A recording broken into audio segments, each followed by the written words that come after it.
आज Doubtnut app download करें।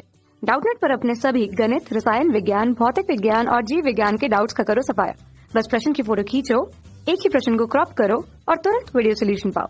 अभी डाउनलोड करें। क्वेश्चन हमारे पास है अभिकथन और तर्क के रूप में। तो अभिकथन कहता है कि सूक्ष्म तरंगें प्रकाशिक तरंगों की अपेक्षा संकेतकों की अच्छी वाहक होती हैं, जबकि तर्क के रूप में कहा जा रहा है कि सूक्ष्म तरंगें प्रकाशिक तरंगों से तेज गति करती हैं या उनका वेग अधिक होता है, ये बोला जा रहा है। ठीक, तो अभिकथन और तर्क में हमें संबंध देखना है। तो पहला हमें जो दिया हुआ है ऑप्शन कि अभिकथन और तर्क दोनों सही है और तर्क अभिकथन की सही व्याख्या करता है। दूसरा है कि अभिकथन और तर्क दोनों सही है लेकिन तर्क अभिकथन की सही व्याख्या नहीं करता।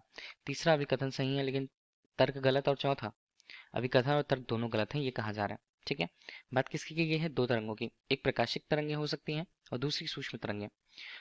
अगर हम यहाँ पर प्रकाशिक तरंगों की बात करें, प्रकाशिक तरंगों की बात करें तो हम यहाँ पर दृश्य प्रकाश को लेंगे। ठीक है, तो ये हमने तुलनात्मक रूप से लिखा कि ये दृश्य प्रकाश होंगे।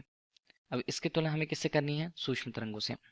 तो दूसरी तरफ हमने लिख दिया सूक्ष्म तरंगें। अब इन दोनों तरंगों को किसी प्रकाशिकी या प्रकाशिक तंतु में उपयोग करें। प्रकाशिक तंतु हम किसे कह सकते हैं? ऑप्टिकल फाइबर्स हो सकते हैं हमारे पास। तो ऑप्शन के रूप में अगर हम ये बताएं तो ऑप्टिकल फाइबर अगर हमारे पास है, ठीक है, तो ऑप्टिकल फाइबर में हम उपयोग करते हैं इन दोनों तरंगों को सूचना के आदान प्रदान के लिए, सूचना को एक स्थान से दूसरे स्थान ले जाने के लिए। ठीक है, तो अभी हम ये कहें इस आधार पर, तो सूक्ष्म तरंगें जो होती हैं, सूक्ष्म तरंगें वो उतनी उपयोगी नहीं होती हैं दृश्य प्रकाश की तुलना में या प्रकाशिक तरंगों की तुलना में। प्रकाशिक तरंगों की तुलना में किसके प्रसार के लिए? सूचना के प्रसारण के लिए, सूचना को एक स्थान से दूसरे स्थान ले जाने के लिए। क्योंकि प्रकाशिक तंतु हैं वो किस पर बेस्ड होते हैं?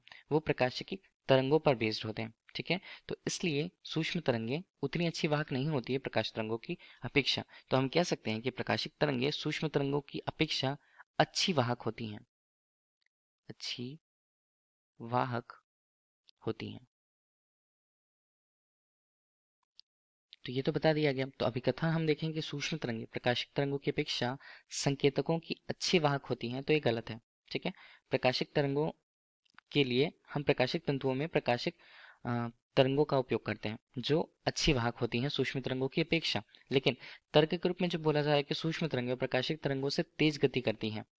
अब देखिए, ये जैसा बोला गया है तो हम इन दोनों को ले लेते हैं। ये दोनों तरंगे, सूक्ष्म तरंगे और प्रकाश तरंगों को अगर हम निर्वात में से ले जाएं, निर्वात में से गमन कराएं, ठीक है, तो निर्वात में जो इनकी चाल होगी, दोनों की चाल समान होंगी।